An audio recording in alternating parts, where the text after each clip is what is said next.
Hi friends, இன்றைக்கி என்னோட night study routine தான் பார்க்க போகிறீங்க. 11 o'clock படிக்க ஸ்டார்ட் பண்ணிவிட்டு 1 hour ரிவிஷன் பண்ணிவிட்டு இப்போ கரெக்டாக 12 மணிக்கு பார்த்தீங்கன்னா மேக்ஸ் தான் வந்து இன்றைக்கி படிக்கணும் அப்படின்னு சொல்லி ஸ்டார்ட் பண்ணியிருக்கேன். நான் மேக்ஸ் பார்த்திங்கன்னா என்ன மெட்டீரியல் ஃபாலோ பண்ணுறேன் அப்படின்னு சொல்லி கேட்டிருந்தீங்க. டெக்ஸ்ட் புக் மட்டும்தான் ஃபாலோ பண்ணிகிட்ருக்கேன். யூடியூப் சேனல் வந்து பார்க்குறேன். அது வந்து அதியன் இன்ஸ்டியூட் யூடியூப் சேனல் தான் நான் பார்த்துட்ருக்கேன்.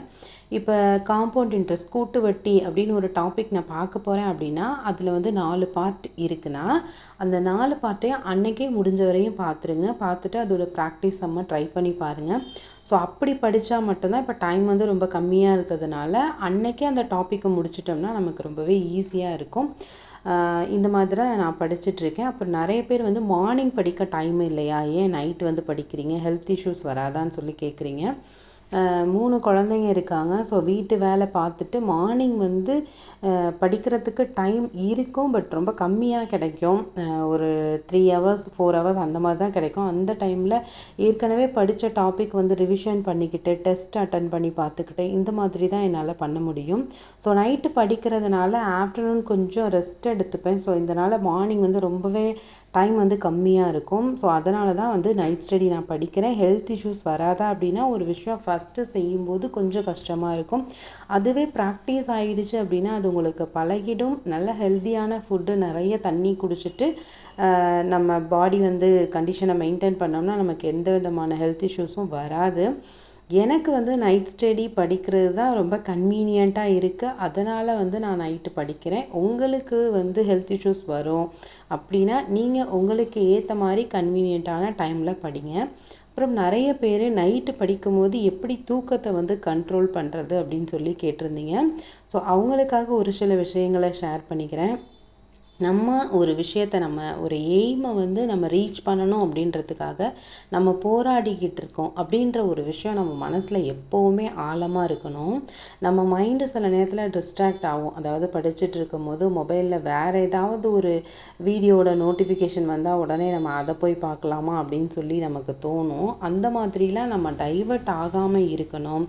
இப்போ தூக்கமே வராமல் இந்த சாப்டர் நான் படித்து முடிச்சுட்டு தான் கண்டிப்பாக தூங்கணும் அப்படின்னு நீங்கள் முதல்ல மைண்டில் ஃபிக்ஸ் பண்ணிக்கணும். நம்ம ஒரு எய்மை வந்து ரீச் பண்ணணும் அப்படின்னா நம்ம அந்த விஷயத்து மேலே ஒரு பிடிவாதமாக இருக்கணும். அதாவது பார்த்திங்கன்னா நம்ம அப்போல்லாம் சின்ன குழந்தையா ஒரு திருவிழா கடைக்கு போகும்போது ஏதோ ஒரு பொம்மை அந்த மாதிரிலாம் வாங்கணும் அப்படின்னா பிடிவாதமாக அழுது அடம் பண்ணி வாங்குவோம் இல்லையா அம்மா அப்பாட்ட. அந்த மாதிரி நம்ம அந்த விஷயத்தில் பிடிவாதமாக இருந்தால் மட்டும்தான் நம்மளால் அந்த தூக்கத்தை கண்ட்ரோல் பண்ணி நம்ம நினச்சதை வந்து சாதிக்க முடியும். அதுக்கப்புறம் நம்ம மேலே நமக்கு ஒரு பயம் இருக்கும். அதாவது நம்மளையே டீமோட்டிவேட் ஆக்கிக்கிறது. நம்மளால் இது முடியாது, நமக்கு வராது, இதை நம்ம பண்ணிடுவோமா. படிச்சுக்கிட்டே இருக்கும் போதே பாசிட்டிவ் மைண்டோடு இருக்கணும். அப்படி இல்லாமல் நான் படித்து முடிச்சிருவேனா, நான் ஜாப் வாங்கிடுவேனா, என்னால் படித்து முடிக்க முடியுமா, படிக்க ஆரம்பிக்கும் போதே என்னால் நைட்டு படிக்க முடியுமா, தூக்கம் வந்துருச்சுன்னா என்ன பண்ணுறது அப்படின்னு நம்ம மேலே நம்பிக்கை இல்லாத பட்சத்தில் தான் அந்த ஒரு பய உணர்வு வரும். பயம் வந்து நம்மளை அதிகமாக டீமோட்டிவேட் ஆகும். அதனால நம்ம செல்ஃப் கான்ஃபிடென்ட்டை இழப்போம். நம்ம படிக்கிறதுக்கான ஸ்பீடு குறையும்.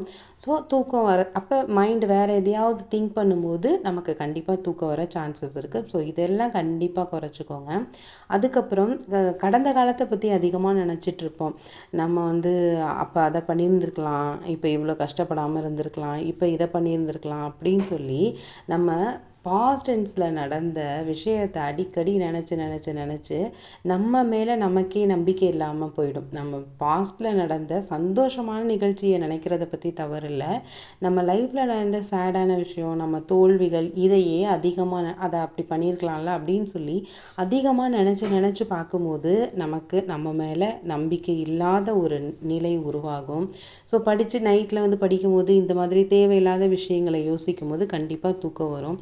ஸோ நான் என்ன சொல்கிறேன் அப்படின்னா உங்கள் எய்ம் மேலே பிடிவாதமாக இருங்க, உங்கள் மேலே நம்பிக்கையாக இருங்க, உங்களை நீங்கள் நம்பணும். முதல்ல உங்களை நீங்களே வந்து மோட்டிவேட் பண்ணுங்கள். ஸோ அப்போ தான் உங்களால் எல்லாமே செய்ய முடியும். கடந்த காலத்தை நினைக்காம நிகழ்காலத்தை சரியாக பயன்படுத்தினீங்க அப்படின்னா உங்களுடைய எதிர்காலம் நீங்கள் நினச்சதை விட ரொம்பவே சூப்பராக இருக்கும். கண்டிப்பாக வந்து நம்ம நிகழ்காலத்தில் செய்ய வேண்டிய செயலை சரியாக செஞ்சோம்னா நம்ம எதிர்காலம் ரொம்பவே சூப்பராக இருக்கும். இதையும் தாண்டி ஒரு சில நேரத்தில் நம்மளால் அதாவது கண்ட்ரோலே பண்ண முடியாத அளவுக்கு தூக்கம் வரும்போது நம்ம என்ன செய்யணும் அப்படின்னா, நம்ம ஜாப் கிடச்சிட்டு நம்ம அப்போ எப்படி ஒரு ஹாப்பியான ஒரு லைஃப்பில் இருப்போம், நம்ம குழந்தைங்க எவ்வளோ ஒரு ஜாலியாக இருப்பாங்க, அவங்களுக்கு எப்படி ஒரு ஹாப்பியான லைஃப்பை நம்மளால் கொடுக்க முடியும், அந்த ஒரு தருணத்தை நினச்சி பாருங்களேன். நம்ம ஃபேமிலியோட எக்கனாமிக் இஷ்யூஸ் எல்லாமே போயிடும், நமக்கான ஐடென்டிட்டி கிடச்சிரும், நம்ம நினச்ச விஷயத்தை நம்ம அடைஞ்சிட்டோம் அப்படின்ற ஒரு ஒரு என்ன சொல்கிறது, ஒரு பெருமை நமக்கு கிடச்சிரும். அதெல்லாம் வந்து நீங்கள் ஒரு நிமிஷம் நினச்சி பாருங்களேன். நமக்கு அது ரொம்பவே ஹாப்பியாக இருக்கும். நம்ம எப்படியாவது அந்த விஷயத்தை வந்து நினைக்கிறோம் இல்லையா, அந்த நினைவு வந்து நனவாகிறதுக்காக போராடணும் அப்படின்ற ஒரு வெறி நிச்சயமாக அவங்க மனசுக்குள்ளே வரும். ஸோ அப்படி வரும்போது நம்ம படிக்கணும் முடிக்கணும் அப்படின்னு நினச்ச டாப்பிக்கை முடிச்சுட்டு தான் நீங்கள் டெஃபினட்டாக தூங்குவீங்க ஃப்ரெண்ட்ஸ். ஸோ தூக்கத்தை கட்டுப்படுத்துறது அப்படின்றதெல்லாம் ஒரு பெரிய விஷயமே கிடையாது. எல்லாத்துக்குமே நம்ம மனசு, நம்ம சிந்தனை, நம்ம செயல் எல்லாமே தான் காரணம். நம்ம ஒரு விஷயத்தை முடிக்கணும்னு நினச்சி நம்ம கோல் ஃபிக்ஸ் பண்ணி முடிக்கணும் அப்படின்னு சொல்லி முடிங்க. அதுக்கப்புறம் மார்னிங் எப்போ எழுந்துப்பீங்கன்னு நிறைய பேர் கேட்குறீங்க. நான் மார்னிங் வந்து எப்போ படுத்தாலும் 6:30 7 o'clock எழுந்திரிச்சு ஆகணும். ஏன் அப்படின்னா, குட்டி பையன் வந்து காலைல 6:30க்கு எழுந்திரிச்சிடுவான். அப்புறம் அவனுக்கு தேவையானதை செஞ்சு கொடுக்கணும். ஸோ இப்படி தான் ஓடுது. அப்புறம் மார்னிங் பார்த்திங்கன்னா கொஞ்சம் டெஸ்ட்லாம் போட்டு பார்த்தேன். அப்புறம் 3 மணி போல் தான் அன்றைக்கி என்னோடய நைட் ஸ்டடி வந்து கம்ப்ளீட் ஆச்சு. ஸோ தொடர்ந்து படிங்க. என்ன படித்து முடிச்சிருக்கீங்க, என்ன இன்னும் படிக்கணும், எப்படி டெஸ்ட் போட்டு நிறைய ப்ராக்டிஸ் பண்ணி பார்க்கணும் அப்படின்னு சொல்லி நல்ல டைமை வந்து அதிகமாக ஸ்பெண்ட் பண்ணி படிங்க. ஸோ அப்படி படிக்கும்போது மட்டும்தான் நம்மளால் வந்து அதிகமாக மார்க் ஸ்கோர் பண்ண முடியும். உங்கள் மேலே இருக்க நம்பிக்கையை வந்து அதிகப்படுத்துங்க. உங்களுக்கு நீங்கள் தான் வந்து ஒரு பெஸ்ட்டு மோட்டிவேட்டர். அதனால் எப்போவுமே டீமோட்டிவேட் ஆகாதீங்க. பாசிட்டிவ் திங்கிங்கோடு இருங்க ஃப்ரெண்ட்ஸ். நெக்ஸ்ட் vlogல பார்ப்போம். பாய்.